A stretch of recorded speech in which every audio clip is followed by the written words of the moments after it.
Frères et sœurs, que la paix et la grâce de notre Seigneur et Sauveur Jésus-Christ soient avec vous.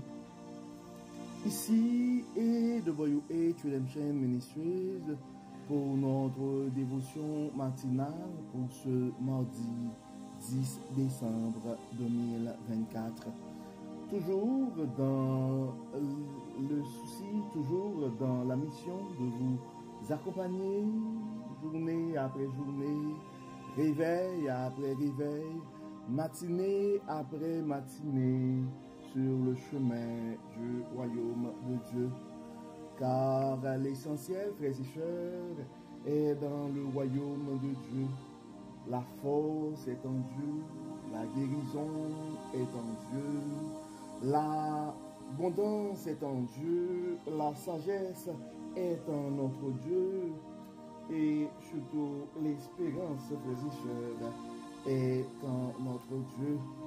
C'est pourquoi nous nous répétons à chaque instant et cherchons d'abord le royaume de Dieu et sa justice, et toutes les autres choses nous seront données en plus. Donc bon réveil mon frère, bon réveil ma soeur, que le nom de l'Éternel soit béni, que le nom de l'Éternel soit exalté, que le nom de notre Dieu soit glorifié ce matin, car notre Dieu nous a fait du bien. Et si nous avons la chance de pouvoir nous réveiller ce matin, frères et sœurs, et c'est parce que notre Dieu nous a fait du bien. Parce que tout simplement, il a manifesté sa faveur en notre faveur. Beaucoup n'ont pas survécu cette nuit, frères et sœurs. Beaucoup ne se sont pas réveillés ce matin. Mais notre Dieu nous a fait grâce. Notre Dieu nous a fait grâce. Et c'est pourquoi nous pouvons crier ce matin, Ebenezer, Ebenezer. Et jusqu'ici, et l'Éternel nous a secourus. Oui, mon frère, oui, ma soeur, c'est ici la journée que l'Éternel a faite et qu'elle soit pour nous un sujet de gloire et de louange. Et dans le psaume 117, le psalmiste dit, louez l'Éternel, vous toutes les nations. Célébrez-le, vous tous les peuples. Car sa bonté pour nous est grande et sa fidélité dure à toujours.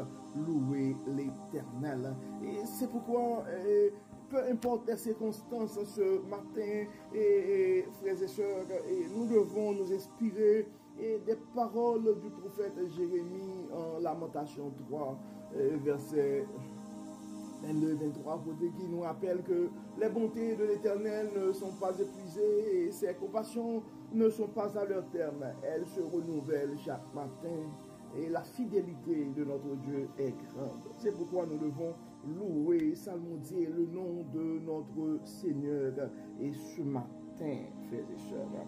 En fait, la raison d'être de notre dévotion matinale, c'est vraiment de nous donner cette possibilité de commencer notre journée avec Dieu, d'avoir un réveil avec Dieu, car nous avons la conviction qu'un réveil avec Dieu, frères et sœurs, nous offre cette opportunité d'avoir une journée remplie de la faveur de Dieu. Et en accumulant des journées remplies de la faveur de Dieu, nous allons finir par compléter une année 2024 remplie de sa bonté. Et en accumulant des années remplies de la bonté de Dieu, nous allons finir, frères et sœurs, par avoir une vie et comblée de ses plus riches bénédictions sur plusieurs générations. Donc, le texte qui nous est proposé pour notre dévotion de ce mardi 10 décembre, frères et sœurs, c'est le texte que nous trouvons en Jacques chapitre 4, et nous allons lire du verset 13 jusqu'au verset 17, et comme d'habitude, nous allons lire la version de la Bible du Semeur. Jacques chapitre 4, verset 13 à 17. Et maintenant, écoutez-moi. Vous qui dites aujourd'hui ou demain, nous irons dans telle ville, nous y passerons une année, nous y ferons des affaires et nous gagnerons de l'argent. Savez-vous ce que demain vous réserve? Qu'est-ce que votre vie? Une brume légère, visible quelques instants et qui se dissipe bien vite. Voici ce que vous devriez dire. Si le Seigneur le veut, nous vivrons et nous ferons ceci ou cela. Maintenant, mais en réalité, vous mettez votre orgueil dans vos projets présomptueux. Tout orgueil de ce genre est mauvais. Or, qui sait faire le bien et ne le fait pas sera coupable d'un péché. Nous venons de lire, frères et sœurs, le texte que nous trouvons en Jacques chapitre 4. Nous avons lu les versets 13 à 17. Et le titre accordé à cette portion d'écriture, et dans la version La Bible du Semeur, est la tentation des richesses. La tentation des richesses.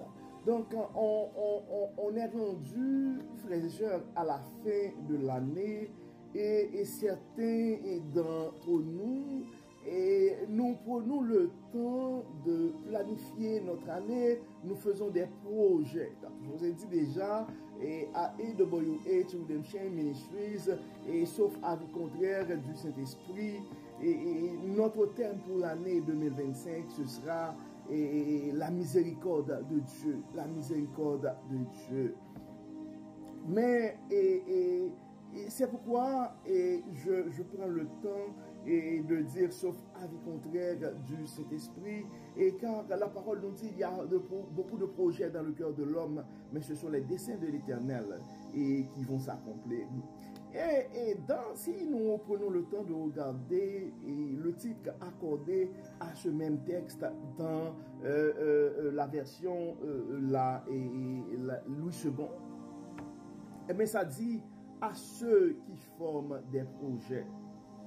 À ceux qui forment des projets. En fait, c'est quand même important, frères et sœurs, de planifier les choses, d'organiser ses affaires. Mais nous devons toujours nous rappeler que notre destinée est dans la main de Dieu. Notre pourvoyeur est ce grand Dieu tout-puissant. Et donc, on voit que l'apôtre Paul,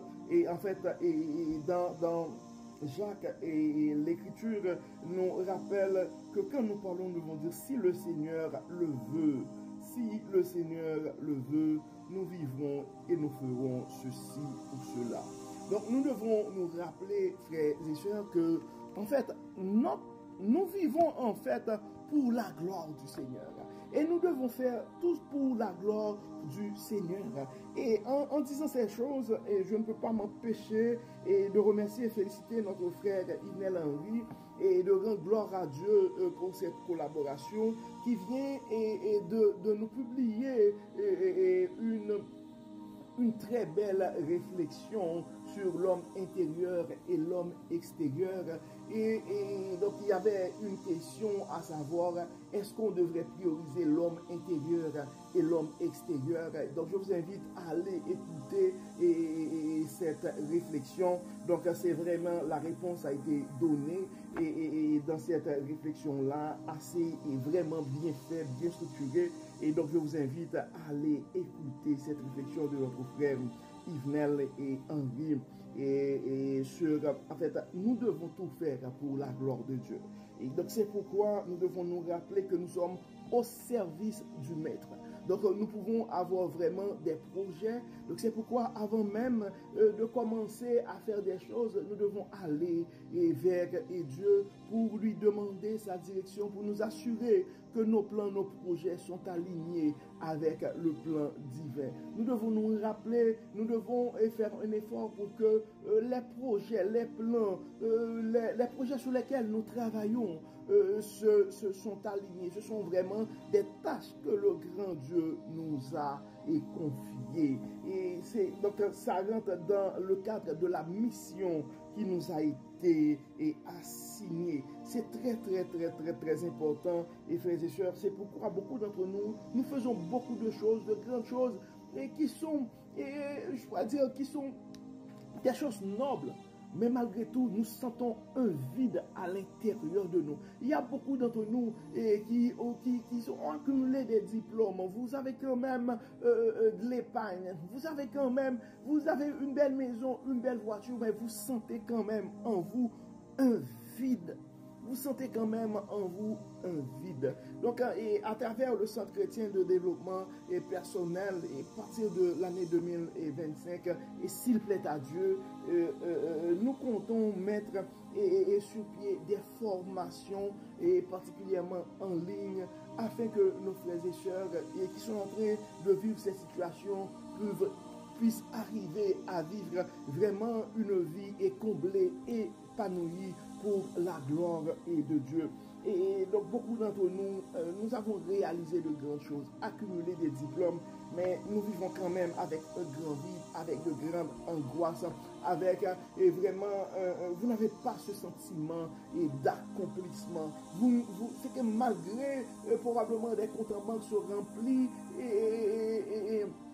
mais vous vivez quand même, vous avez quand même accumulé certaines choses, vous vivez quand même avec un vide. Donc c'est l'une des raisons. Donc nous devons nous assurer que les projets sur lesquels nous travaillons sont alignés avec le plan divin. Et nous n'arrêtons pas de le dire, nous avons tous une mission. Et la forme de la mission pourrait être différente. Mais notre mission, c'est notre raison d'être. La raison d'être de chacun de nous, c'est de pour rendre gloire à Dieu. C'est pourquoi tout ce que nous faisons, nous devons le faire pour rendre gloire à notre Dieu. Et si, à travers nos actions, à travers nos réalisations, nous ne les faisons pas pour la gloire de Dieu, c'est-à-dire tout simplement notre mission, et nous n'avons pas accompli notre mission, et c'est ce qui pourrait expliquer certains vides en nous, malgré les richesses, malgré les biens accumulés. Donc à travers la formation, nous allons prendre le temps de rentrer dans les détails, mais ce matin, le message est que Dieu veut nous enseigner à travers ce texte, c'est toujours de nous rappeler de faire attention, de toujours nous rappeler que c'est la volonté de Dieu qui doit s'accomplir dans nos vies. Donc on voit dans le verset 13, ça dit, et maintenant écoutez-moi, vous qui dites aujourd'hui ou demain, nous irons dans telle ville, nous y passerons une année, nous y ferons des affaires et nous gagnerons de l'argent. Donc en fait, c'est une bonne chose d'avoir des plans pour gagner des sous. C'est une bonne chose d'avoir des plans pour mieux nous positionner dans notre vie professionnelle au niveau des affaires et pour vraiment avoir les moyens pour subvenir à nos besoins. Mais par contre, nous devons nous comprendre que notre pourvoyeur, c'est le grand Dieu Tout-Puissant. Si nous donnons la priorité à son royaume et à sa justice, il va s'occuper de nous. Et ce n'est pas sans raison que nous répétons à chaque instant les paroles et notre motto en fait. Et cherchons d'abord le royaume de Dieu et sa justice, et toutes les autres choses nous seront données en plus. Donc priorisons le plan de Dieu, frères et sœurs, et avant même de nous engager dans des projets, et assurons-nous que ces projets sont alignés avec le plan divin. Et dans le verset 14, ça dit, savez-vous ce que demain vous réserve? Qu'est-ce que votre vie? Une brume légère, visible quelques instants et qui se dissipe bien vite. Et on le voit, frères et sœurs, des fois, on voit, même quand on regarde, je ne vais pas rentrer dans les détails politiques, mais des fois, on voit, il y a des régimes, on pourrait avoir l'idée que ça va durer, et de coups, et on voit tout s'écoule comme des châteaux de cartes. Donc nous devons comprendre que la force est en Dieu, notre avenir est entre les mains et du Dieu Tout-Puissant. Et nous devons nous rappeler que notre vie est fragile, il est protégé par la droite de l'Éternel. C'est pourquoi quand nous faisons nos plans, nous devons les soumettre à Dieu. Et dans le verset 15, donc c'est ce que j'aime dans la Bible. Non seulement ça nous évite à ne pas faire des projets tout seul, mais ça nous dit non seulement ça à ce que nous ne devons pas faire, mais ça vient aussi avec des suggestions. Voici ce que vous devriez dire. Si le Seigneur le veut, si le Seigneur le veut, nous vivrons et nous ferons ceci ou cela. Et ça me rappelle la prière de notre Seigneur Jésus-Christ et dans le jardin de Gethsémani à un certain moment, et quand il avait demandé à Dieu d'épargner de l'épargner et cette souffrance et la coupe amère, disons, mais à un certain moment, il avait pris son courage pour dire que mon Dieu, ta volonté et non la mienne. Donc, certaines fois, nous devons soumettre notre destinée entre les mains de Dieu. Nous devons comprendre que c'est la volonté de Dieu à préséance dans nos vies et frères et sœurs. Et dans le verset 16, ça dit, mais en réalité, vous mettez votre orgueil dans vos projets présomptueux. Tout orgueil de ce genre est mauvais. Donc, nous rappelons de ces paroles de la Bible qui nous dit et Dieu résiste aux orgueilleux. Donc, je ne pense pas qu'il y a un parmi nous aujourd'hui qui a besoin de faire l'expérience de la résistance de Dieu. Donc, c'est pourquoi nous devons mettre de côté notre orgueil par rapport à nos projets présomptueux, mais nous devons tout soumettre à Dieu. Un verset 17 dit, or qui sait faire le bien et ne le fait pas sera coupable d'un grand péché.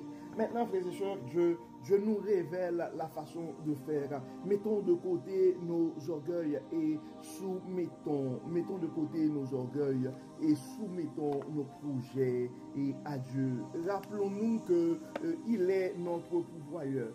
Notre destinée est entre ses mains. Donc, nous allons prier et ce matin, frères et sœurs, et nous allons remercier Dieu pour son amour, et nous allons remercier Dieu pour la manière qu'il n'arrête pas de nous enseigner à travers sa parole. Mais nous allons lui demander aussi de nous guider, de nous inspirer, de nous montrer quelle direction prendre afin que nos actions et afin que nos projets soient alignés avec le plan divin. Prions le Seigneur. Dieu de bonté, Dieu de toute grâce, Dieu de toute miséricorde, nous te disons merci Seigneur pour la manière que tu n'arrêtes pas de nous enseigner, que tu n'arrêtes pas de nous révéler et ta sagesse. Merci Seigneur de nous rappeler que nous ne devons pas nous fier, nous ne devons pas compter sur nos compétences et sur nos moyens pour la réalisation de nos projets, mais nous devons tout soumettre à ta volonté. C'est pourquoi, Dieu clément, nous te demandons de rentrer dans nos vies, de prendre toute la place, de chasser et d'enlever tout projet qui n'est pas de toi, de nous conduire sur la voie de ton royaume et de nous aider à parler et à agir selon ta volonté. Dieu clément, nous remettons entre tes mains nos frères et sœurs qui probablement ont beaucoup de projets pour leur vie. Toi, le grand et pourvoyeur, le Dieu de toute abondance, le Dieu de toute espérance, nous te demandons, Dieu clément, d'approuver leurs projets. Nous demandons, Dieu clément, de les guider, de les montrer quelle direction prendre, de les révéler, Dieu clément, ta volonté pour leur vie. Dévoile-les, Dieu clément, la mission que tu les confies. Dieu de toute paix, Dieu de toute grâce, Dieu de toute miséricorde, nous remettons entre tes mains nos frères et sœurs qui sont malades, tu les connais par leur nom. Nous remettons entre tes mains des frères et sœurs qui ont des soucis de famille, qui ont des projets, mais qui n'ont pas les moyens pour les réaliser. Assiste-les, guide-les pour voir à leurs besoins. Guéris Seigneur, bénis Seigneur. Nous avons des frères et sœurs aussi qui se sentent en danger. Toi, le Dieu de toute protection, protège, guéris et bénis Dieu clément. Enlève en nous tout ce qui n'est pas de toi.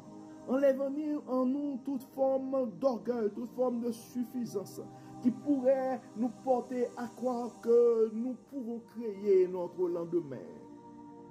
Aide-nous, Dieu clément, à avoir cette dépendance en toi et en toi seul. guide-nous, protège-nous, assiste-nous, pourvois à nos besoins, inspire-nous, pardonne-nous et exauce-nous. Au nom de Jésus, nous prions. Amen. Amen. Frères et sœurs, nous arrivons au terme de notre dévotion pour ce mardi 10 décembre 2024. Nous espérons que votre âme a été bénie et d'ici là, nous vous souhaitons une excellente journée sous le regard du Dieu Tout-Puissant. Que le Seigneur nous bénisse, que le Seigneur nous accorde sa paix et sa sagesse. Au nom de Jésus. Amen. Amen. Encore une fois, bon mardi, frères et sœurs, et à demain. Bye bye.